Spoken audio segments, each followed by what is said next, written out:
ফেলিয়ে না দিও মাওলা, ফেলিয়ে না দিও। গুনাহ যত করেছি মাওলা তুমি ক্ষমা মোদের দিও। আর রহমান ও রহিম নামে নিয়েছি তোমায় মানিয়া, কেমন করে দিবা মাওলা তুমি জাহান্নামে ফেলিয়া।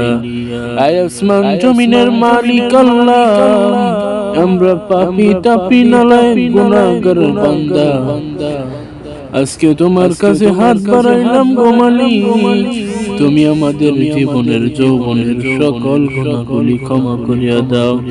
আয় রহমাতাল লিল আলামিন, আমরা তো জানি যখন রাত্রি হয়ে যায় তখন তুমি প্রথম আসমানে এসে ডাকতে থাকো।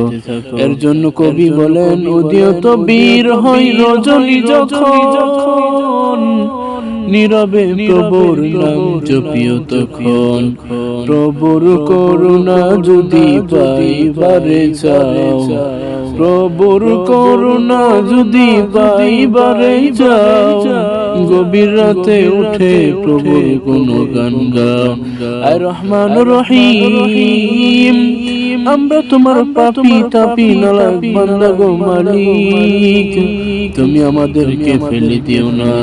আর রহমাতাল লিল আলামিন, তুমি আমাদেরকে জান্নাতে দিয়ে দিও রে মালিক।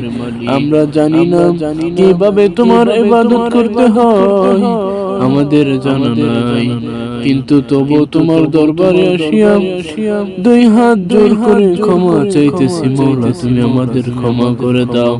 আর রহমাতাল লিল আলামিন, আরশে আজিমের মালিক, তুমি আমাদেরকে কবুল করিয়া নাও। আয় রহমান রহিম, মাদ্রাসাকে তুমি কবুল করিয়া নাও। মাদ্রাসার গুরুস্থানে যিনি শায়িত আছেন, মাদ্রাসার প্রতিষ্ঠাতা আলহাজ আব্দুল হাই কাজী সাহেব এবং ওনার সহধর্মিনীকেও তুমি ক্ষমা করিয়া দাও। আয় রহমাতাল লিল আলামিন, জানি না কোন দিন যেন আমাদের মরণের ডাকে সাজায়, জানি না কোন দিন যেন ওই কাপড়ের দোকানে আমাদের জন্য কাফনের মাপ নেওয়া হবে, জানি না কোন দিন জানি ওই মসজিদের মাইকে এলান হয়ে যাবে অমুক নাই, জানি না দিন যেন ওই বাঁশবাগানের নিচে আমাদের কবর খোঁড়া হবে। আর রহমাতাল লিল আলামিন, তুমি আমাদেরকে মাফ করিয়া দিও। মৃত্যুর আগে তুমি আমাদেরকে হজ্জে কাবা নসিব করায়ো মাওলা, তুমি আমাদেরকে কালিমা নসিবে মৃত্যু দিও।